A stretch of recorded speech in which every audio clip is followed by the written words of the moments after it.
Hello, today we're going to learn how to compare fractions. In this problem here, we have the fraction 3/4 and we have the fraction 1/4. I notice that both of these fractions are less than 1. In this model here, this purple region represents 3/4. Notice we broke this whole into 4 equal pieces, and we shaded in 3 representing 3/4, a piece of my whole. In this model, we have 1/4. There's one piece shaded in out of the 4 equal parts. Now, in this example, both fractions have the same denominator. They are broken into the same amount of pieces already. And we notice here by what is shaded that 3/4 is clearly larger than 1/4. The purple region in 3/4 has significantly more shaded in than 1/4. Also, if you look at your numerators here, 3 is greater than 1/4. So now I'm going to represent by using a greater than or less than or equal to symbol when comparing the two fractions. So 3/4 is greater than 1/4. Now notice greater than does eat the larger number, eat the larger fraction. Decimal, still the same process when we're using the greater and less than symbols. Now for this fraction here, we have 2/7 and 4/7. I notice that my denominators are exactly the same. So we can simply look at my numerators. 2 is less than 4/7. And again, notice eating the larger number. Now, you can also use a model to help you represent this. So here in yellow, we have shaded 2 equal pieces out of the 7 pieces. Now we broke this whole into 7 equal pieces because my denominator was 7. That 2 represents the piece of my whole, and the 7 represents the whole, how many equal pieces I have in total. Now I have 4/7. Notice here in this example, it's already broken into 7 equal pieces, and I shaded in 4 in yellow, representing 4/7. Now looking at these two models, I have much more shaded in yellow in 4/7 than I do in 2/7, proving that 4/7 is my larger fraction.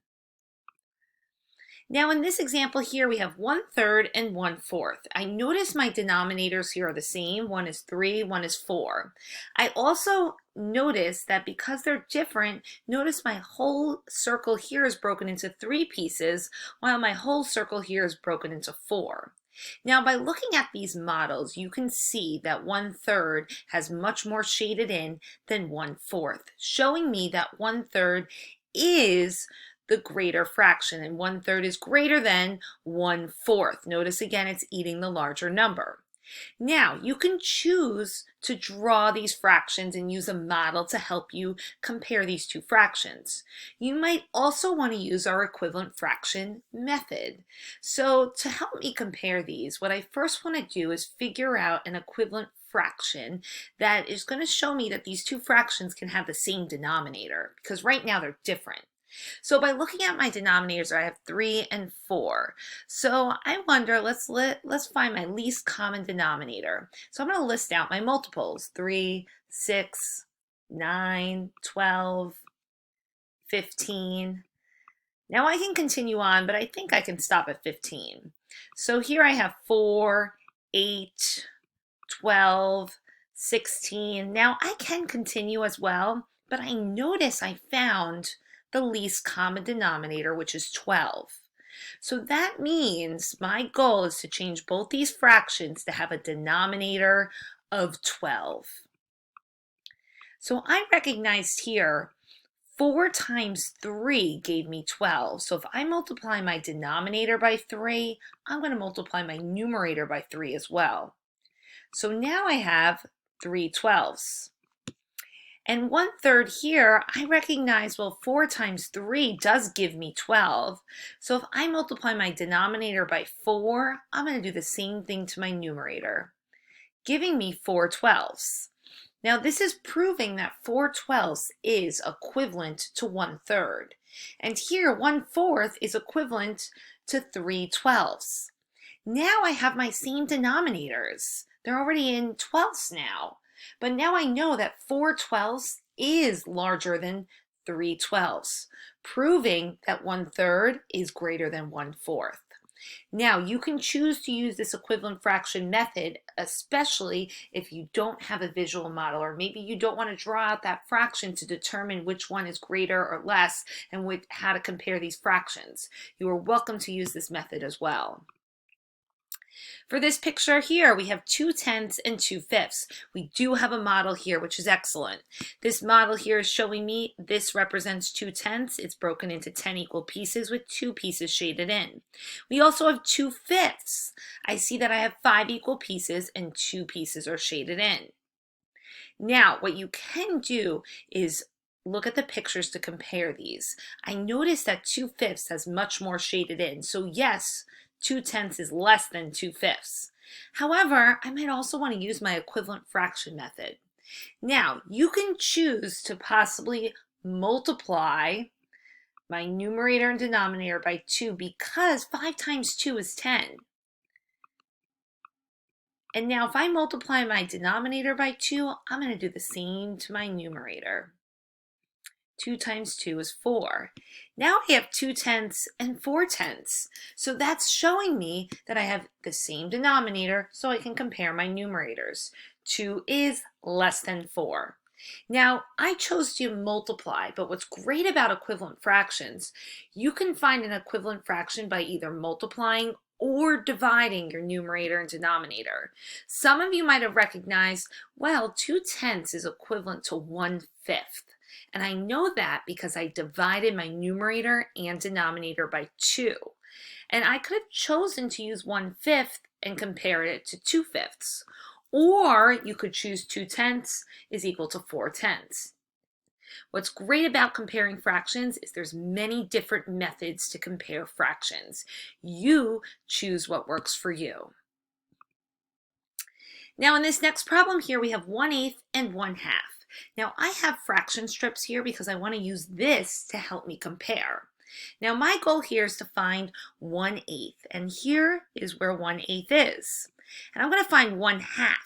I notice 1/2 is all the way here. Now if I take this piece and go down with my mouse, I recognize that 1/2 is definitely larger than 1/8, this small little piece. So 1/8 is less than 1/2. Now I want you to take a closer look at these fraction strips because you're going to find how useful these fraction strips can be when you're comparing fractions. Now notice here we have 1 whole. Then as we go down we have 1/2, 1/3, 1/4, 1/5, 1/6, 1/8.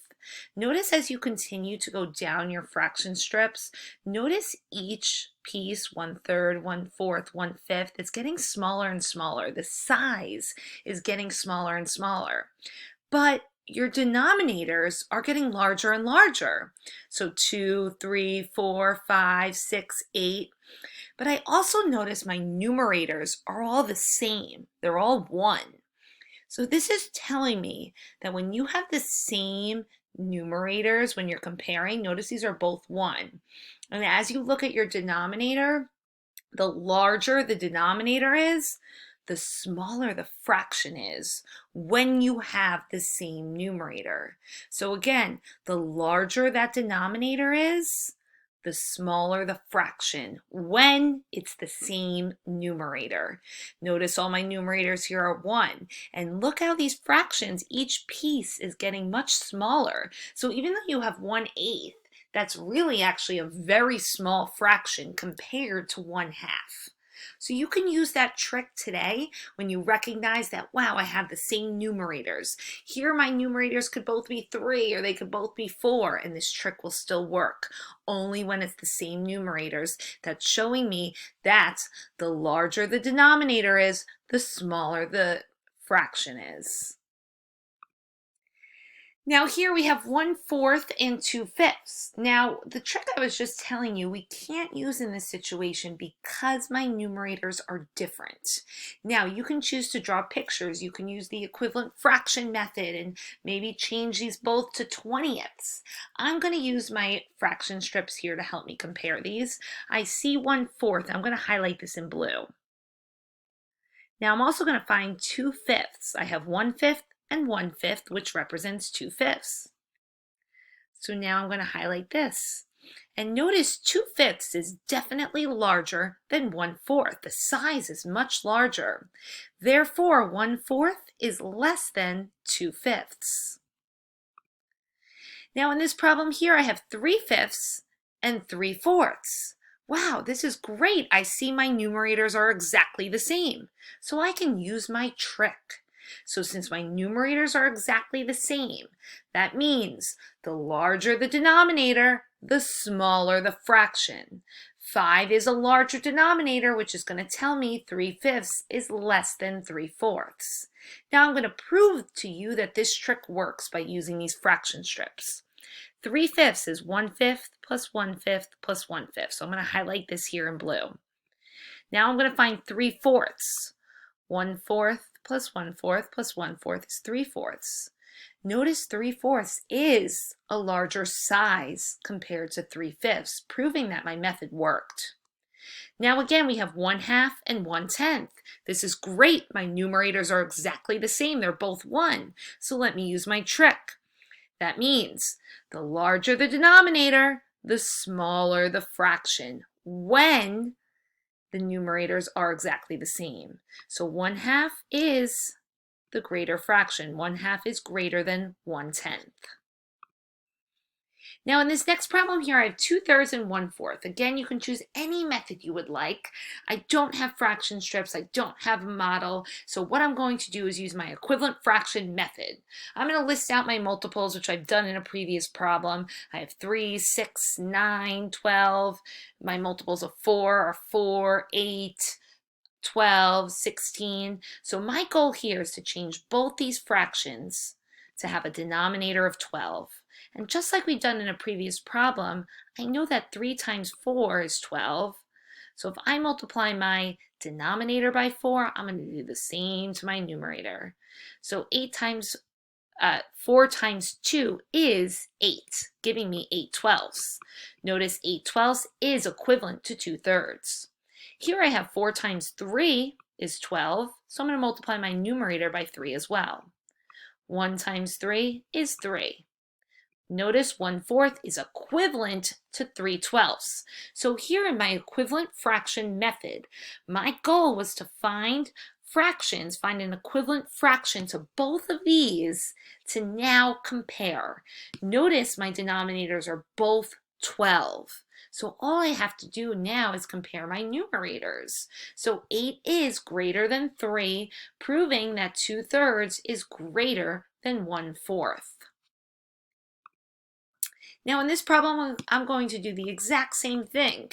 Here, I have 7 and 6. So I can list out my multiples. I also might know that 7 times 6 is 42. So what I'm going to do is actually use 42 as my denominator. And I know that 6 times 7 is 42. So 4 times 7 is 28. Showing me that 4/6 is equal to 28/42. I'm going to do the same thing here, but this time, instead of multiplying by 7, I'm going to multiply by 6. So if I multiply my denominator by 6, I'm going to multiply my numerator by 6 as well, giving me 12/42. Now, even though these are large numbers for my numerator and denominator, all I care about is now I have the same denominator, and I know that 12 is less than 28, proving that 2/7 is less than 4/6. Now here I'm going to do the exact same thing, but I notice I have a denominator of 10. And many of you might recognize that 1/2 is equivalent to 5/10. Now I found that because I knew that 2 times 5 is 10, and 1 times 5 is 5. Some of you might have chosen 20, and maybe you want to change both of these fractions to have a denominator of 20. That's fine as well. You could choose whatever method works for you. Now that they both have a denominator of 10, 7 is greater than 5, proving that 7/10 is greater than 1/2. When you are comparing fractions, you choose what method works for you. If you want to draw visual models, if you want to use fraction strips, if you want to use my equivalent fraction method, you choose what works for you.